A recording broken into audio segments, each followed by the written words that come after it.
Hi guys, meel baa joogtaan soo dhawaada. Magacaygu waa Max. Video waxaan uga hadli doonaa Adobe Lightroom oo mid ka mid ah sawirada kuwa ku edit gareeya ama app-ka loo isticmaalo in sawirada lagu edit gareeyo. Hore waxaan uga soo hadlay video kale oo waxaan uga hadlay Snapseed. Hadaa Snapseed ayagana wuxuu ka mid yahay sidoo kale videoyada mid ka mid ah lagu edit gareeyo Google ay samaysay. Kana waxaa samaysay shirkadda Adobe asigoo software ahaan computerka ku application oo ku shubinayso ku install garanayso lacag waaye laakiin asoo app free waaye. Marka app-kaasi waxaa lagu talagalay in lagu edit gareeyo sawirada. Waa mid ugu badan aan hadda isticmaalo Lightroom.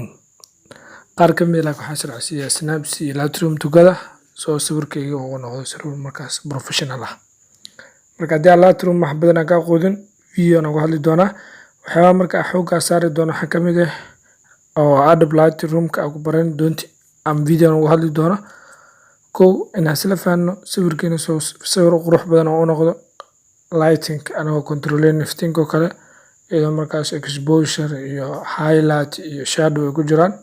Sidoo kale waxaa kaloo xoogga saari doonaa colorska oo sawirkaaga inta color markaas uu ka kooban yahay anagoo markaas colorka ka dhigana color markaas waa perfect ah oo dhameystiran. Sidoo kale wax kaloo ku jeclahay sidoo kale ka mid ah effects oo kale ka mid ah waxaa kaloo ku hadli doonaa videogan details-ka uu wato markaas intaasaan ka hadli doonaa lighting-ka colorska effects-ka iyo details-ka ka hadli doonaa ugu dambeyn marka final sawirkii aan habeeno in markaas aan save gareeyo ama aan save gareeno sawirka. Marka intaan guda galin video hadda channel ku cusub tahay hadda subscribe dheh sidoo kale video like saar aan bilaabno. Hey guys, waxaan tusayaa edit gareena. Waa bilaabeynaa aan tagno Lightroom folder-kan igu jiraan oo la dhaqaa edit photo. Lightroom waa kana before intaan Lightroom ku dhufanin ka hor waa inaan ognaano picture-keena meesha uu noo yaalo kadib waxaan dhahaa import saan Lightroom u edit gareeyo. Intaan taabto intuu yaala sawir waa kana gallery uu yaalaa. Gallery-ga markaa kasoo dhahaa marka import sawirka. Waxaan rabaa inaan ku Adobe Lightroom wuxuu dhahay waa lagu daray album-kaaga aan tago photo editing Lightroom ku dhufo all photos waa kana marka sida u edit gareynayna ila fiiri. Marka Lightroom aan furto ama soo gasho waxaa ugu muhiimsan xoogga la saaraa waxay tahay in sawirka ama picture-kan ka fiirino qaybta lighting-ka iyo colorska effect-ga iyo details-ka. Afartaas ugu muhiimsan iyo haddii markaas u baahan tahay inaad sawirka crop ku sameyso aad jirto. Hadda inaan sawirka jarno ma rabno waayo sawirka iPhone aan ku soo qaadnay ama picture for my phone mobile-kayga ah. Hadda marka waxaan rabaa inaan edit gareeyo soo sawir professional oo u noqdo kadibna Instagram-ka aan u dhigo sawirka. Instagram-ka Facebook meelaha markaas adigoo aad rabto aad dhigi kartid.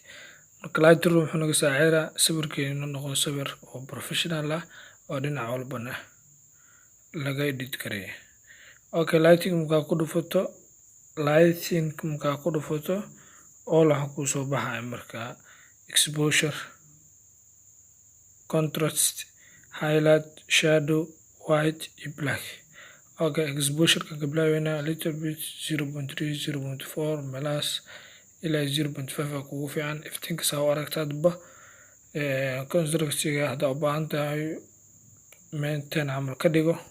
Highlight waxaa mar walba isticmaashaa labada sawir ugu muhiimsan oo marka la joogo lighting laga fiiriyo waxay tahay highlight iyo shadow.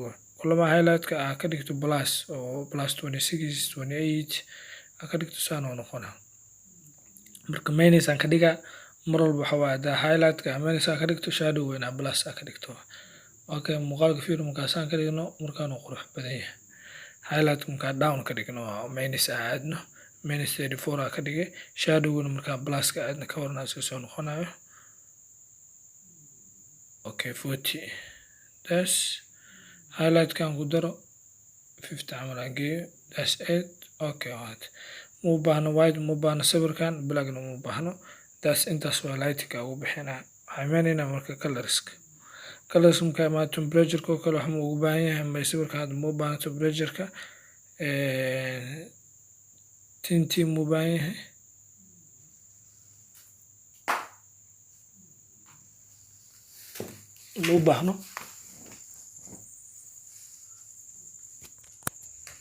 ma u baahno wax yar gee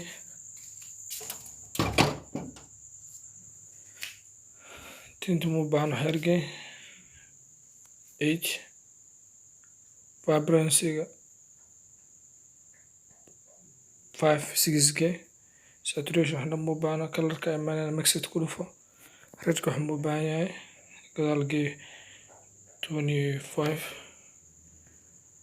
kan ku xiga down 15 kan ma ka taabanayno kan ma u baahno kan blue kala shaatiga xoogaa blue ah sidaan xoogaa blue waxa kor u soo kaca plus 70 blue kan oo si saxmeena asan down ka ma dhigi karno plus 15 kan ma u baahno wax ka taabano kan kana soo kala iska daa color-ka saas ku sameynay waxaa imaanayna marka effect imaan effects temperature iska daa clarity oo kale ina mar walba ku dadaasha minus wajiga oo noqdo waji smooth ah maadaama Instagram sawirka dhigayso